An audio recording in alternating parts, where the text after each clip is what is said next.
Caros padres, caros monges, caros fiéis, o Evangelho deste domingo de hoje é tirado do Evangelho segundo São João. Naquele tempo disse Jesus a seus discípulos: quando vier o Consolador que eu vos enviarei do Pai, o Espírito da verdade, que procede do Pai, ele dará testemunho de mim. E vós também dareis testemunho, porque estáis comigo desde o princípio. Estas coisas vos digo, para que não vos escandalizeis. Lançar-vos-ão fora das sinagogas, e virá a hora em que qualquer que vos matar, julgará prestar serviço a Deus. E eles vos farão isto, porque não conhecem nem ao Pai, nem a mim. Mas estas coisas vos digo, para que ao chegar a hora, vos lembreis que eu vos disse. Podem sentar-se. Em nome do Pai, do Filho e do Espírito Santo. Amém. Caros fiéis, nós estamos neste domingo depois da Ascensão. Antigamente fazia parte da oitava da Ascensão. E de qualquer modo, nós estamos já em espírito de preparação para a festa de Pentecostes. E os textos justamente falam da vinda do Consolador. Então, é bastante útil se preparar para essa festa, justamente lembrando a doutrina sobre o Espírito Santo. O Espírito Santo se dizia no século XIX que era o grande esquecido, não se falava muito dele. Mas no século XX ocorreu algo muito pior. Se havia o defeito no século XIX, se havia, porque muitas vezes se valiam de pretensos defeitos para favorecer o progressismo, aqueles que já estavam querendo arruinar com a igreja. O fato é que, se ele era esquecido no século XIX, ele foi desnaturado no século XX. Sobretudo pelo conhecidíssimo movimento carismático.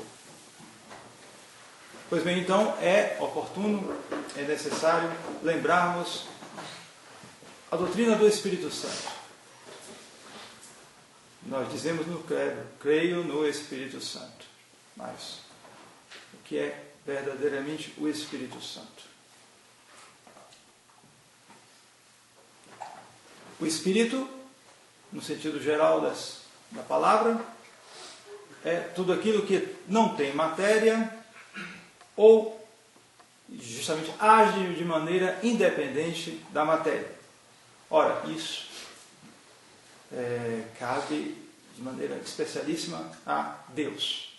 Além disso, mais ainda, o segundo nome, Espírito Santo, porque Deus é a santidade essencial. Não, nós podemos, com muito esforço, se Deus nos der a graça, podemos ter uma santidade participada, mas a santidade essencial é Deus. E nós somos santos na medida em que nós nos aproximamos de Deus. A santidade essencialmente é isso, é Deus.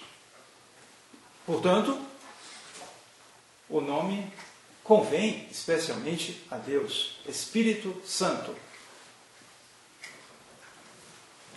Mas esse nome justamente se aplica, ele é o nome de uma das pessoas da Santíssima Trindade.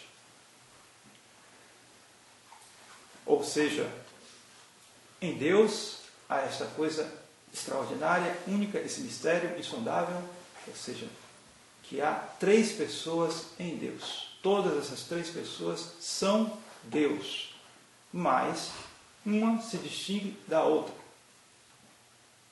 O Pai é Deus, o Filho é Deus, o Espírito Santo é Deus. Mas o Pai não é o Filho, nem o Filho é o Espírito Santo. Três pessoas e um só Deus. Então, por que a terceira pessoa é chamada assim Espírito Santo? É chamada porque, justamente, nas processões que existem na Santíssima Trindade, o Filho é gerado pelo Pai. O Pai não foi gerado. E o Espírito Santo procede do amor do Pai e do Filho.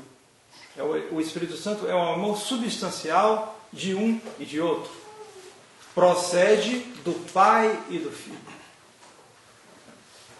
E é importante que tenhamos isso bem em mente, porque isso foi causa de uma das piores separações da história da Igreja, que foi a separação justamente dos chamados ortodoxos. Isso é importante. Eles se dizem ortodoxos, mas eles não são ortodoxos. Assim como os protestantes inventaram esse nome mais recente de evangélicos, mas não são evangélicos, porque corrompem o evangelho. Assim também, os ortodoxos, e ortodoxia quer dizer doutrina certa, eles se dizem ortodoxos, mas eles não são ortodoxos. E é preciso alertar para isso, porque eles são considerados, em geral, cismáticos, o que é verdade, é claro, porque eles se opuseram ao primado de Roma e começaram a criar uma espécie de hierarquia paralela. Mas atenção, o fato de eles serem chamados cismáticos não quer dizer que eles estejam isentos de erros de doutrina. E justamente, o principal é esse, e que não é um erro pequeno. Trata-se de um erro relativo à Santíssima Trindade. Erro gravíssimo. Ou seja, os cismáticos, os chamados ortodoxos, dizem que o Espírito Santo procede só do Pai e não do Filho. Pouca coisa? Não. Muita coisa. Trata-se de um erro relativo às processões na Santíssima Trindade. E daí a questão do chamado filioque. Que isso? Que negócio é esse? Filioque, quer dizer. E do Filho também. E do Filho. Algo que foi acrescentado ao credo de Nicéia e que os ortodoxos, os cismáticos, não aceitaram. E que justamente define essa doutrina católica, que o Espírito Santo procede do Pai e do Filho. Pois bem, aqui nesse texto, nós temos a maior prova, porque nosso Senhor Jesus Cristo diz: quando vier o Consolador, o Paráclito, que é o Espírito Santo, que eu vos enviarei. Eu quem? O Filho. O Filho que envia o Espírito Santo. Da parte do Pai. Portanto, as duas pessoas estão aí implicadas. O Espírito Santo procede do Pai e do Filho.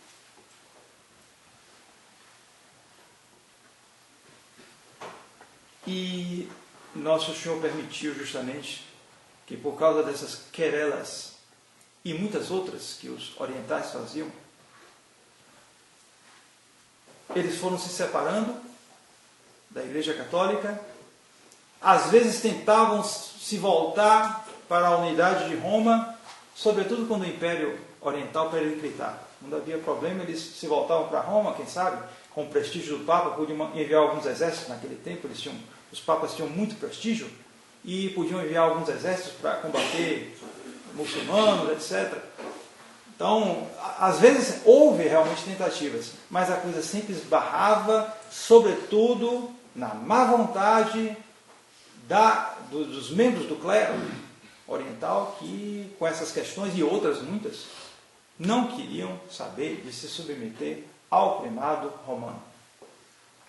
Então, em 1451, 2 anos ou um ano antes da invasão dos turcos a Constantinopla, o Papa, se comunicando com o patriarca, disse a ele: olha, vocês estão... Lembre da parábola da figueira. A figueira não dava frutos, então mandou adubar, etc., esperar para o próximo ano. Mas tem que dar frutos, se não der fruto vai cortar, viu? Olha, tome cuidado com isso. E eles estavam justamente em entendimentos para ver se, pela enésima vez, conseguiam a unidade. Tinham até conseguido, na época de São Tomás de Aquino, alguns anos, mas depois a coisa não deu certo. Então, nesse ano, o Papa fez uma advertência assim, solene: olha, vocês têm que realizar a unidade dessa vez, tem que se submeter ao primado de Roma. Unidade não é essa unidade que está por aí, falsa, mas unidade, ou seja, significava submissão a Roma, ao primado romano. Pois bem, eles não deram frutos, não deram frutos. E 2 anos depois, os turcos otomanos invadiram Constantinopla, destruindo o Império Romano do Oriente e acabando com todo aquele esplendor da religião cismática. O castigo foi pesado. Os maometanos entraram com seus cavalos na Basílica de Santa Sofia. Pois bem, meus irmãos, que dia isto ocorreu? No dia 29 de maio de 1453, dia de Pentecostes. Então foi o castigo que eles atraíram sobre suas cabeças, graças justamente a essas querelas que parecem talvez pouca coisa, mas que não se brinca com Deus. A doutrina deve ser guardada com toda a exatidão, com toda a fidelidade. Então, o Espírito Santo é essa terceira pessoa da Santíssima Trindade. Nosso show envia da parte do Pai. E por que ele envia? No Evangelho do domingo anterior, se não me falha a memória, nosso show dizia: é preciso que eu me vá. E os apóstolos estavam tristes com isso.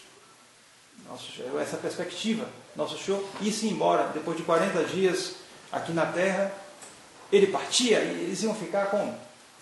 E no entanto nosso show disse: convém que eu me vá.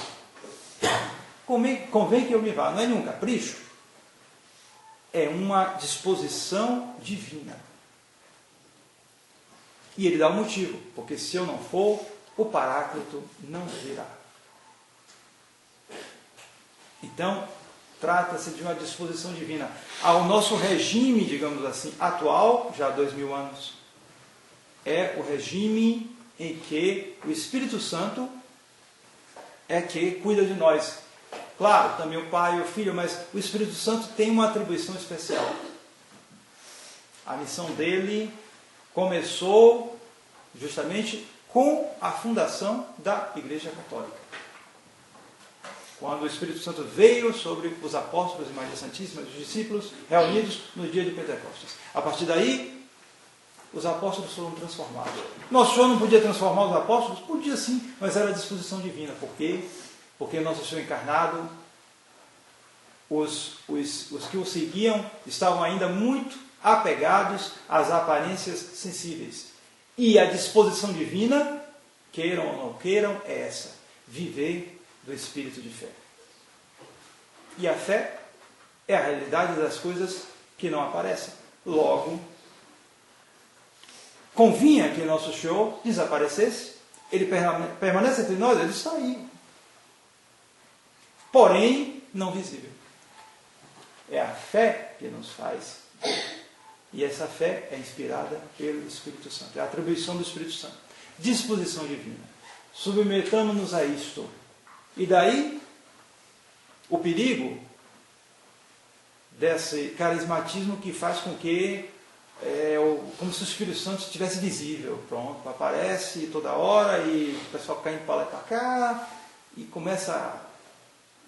cai no ridículo. E não só isso, mas levam à destruição da igreja, porque eles caminham no sentido contrário da finalidade pela qual o Espírito Santo foi enviado, para nos fazer viver de fé. Não, aí se trata de viver de efeitos sensíveis. No carismatismo é isso.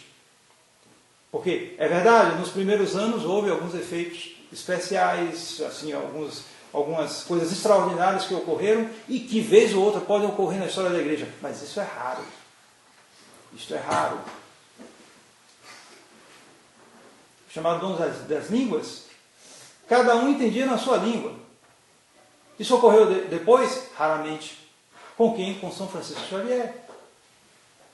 Que, quando pregava nas Índias, ele mesmo dizia que as línguas orientais tinham sido o diabo que inventou, porque são complicadíssimas. Me disseram que a diferença entre o japonês e o coreano é como entre o português e o alemão. Quer dizer, se uma pessoa que vai, um missionário que vai aprender essas línguas, é um trabalho imenso. Quando ele terminar de aprender, ele já terminou a missão dele. Então, São Francisco Xavier tinha esse dom, e dizem que ele falava às vezes, cada um entendia no seu idioma. Mas isso é coisa rara, e é para um santo. Então qualquer um aí que começa a virar carismático, começa a ter esses dons das línguas, o absurdo e o falso se mostra aí de maneira muito clara para aquele que quer ver. Então o Espírito Santo é o Consolador para nós. Ele é Espírito de verdade, justamente. E ele nos faz testemunhas. Ele nos faz testemunhas. E daí deriva um dos principais deveres da nossa parte. Claro, nós devemos primeiro adorar o Espírito Santo, como pessoa da Santíssima Trindade, Deus. Importantíssimo também a docilidade e a fidelidade, não se apegar às suas próprias ideias, alguém que vem com seus esquemas mentais. Hoje nós vivemos na era das ideologias, e na era também das especialidades, que é outro perigo também. Alguém aprende aquela coisa muito bem aprendido, ele é doutor, pós-doutor, porque agora tem até pós-doutorado, né?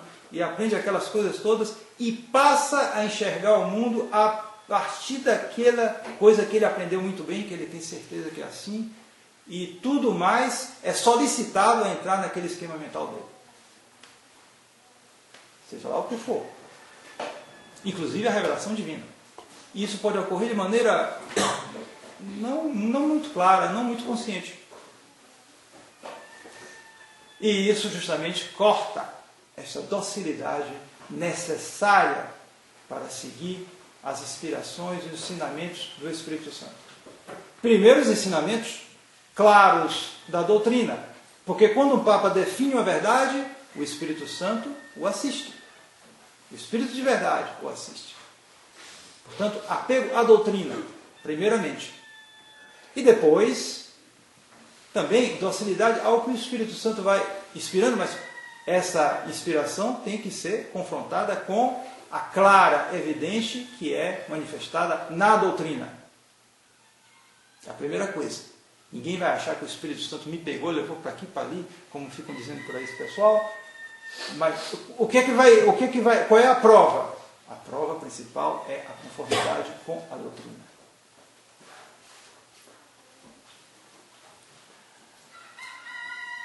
Então, essa docilidade, essa fidelidade estão muito unidas. Se a gente é dócil, a gente é fiel. E depois, o testemunho. Notem bem que, aqui no texto, Nosso Senhor faz como que uma gradação.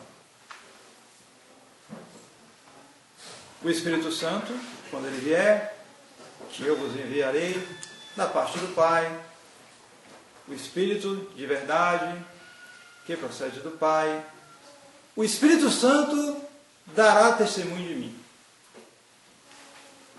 Ou seja, o Espírito Santo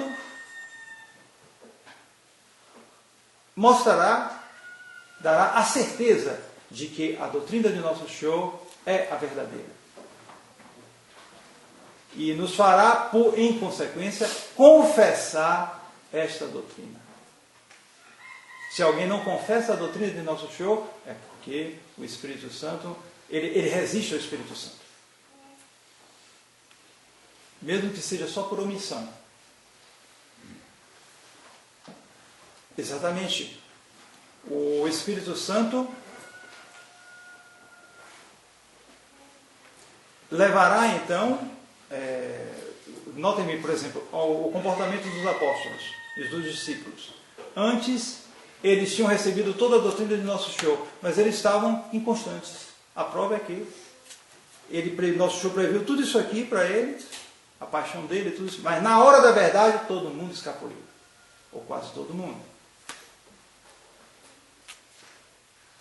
Mas depois da vinda do Espírito Santo, tudo mudou. Tudo mudou. E eles deram testemunho. Mas testemunho de quem? De nosso Senhor Jesus Cristo.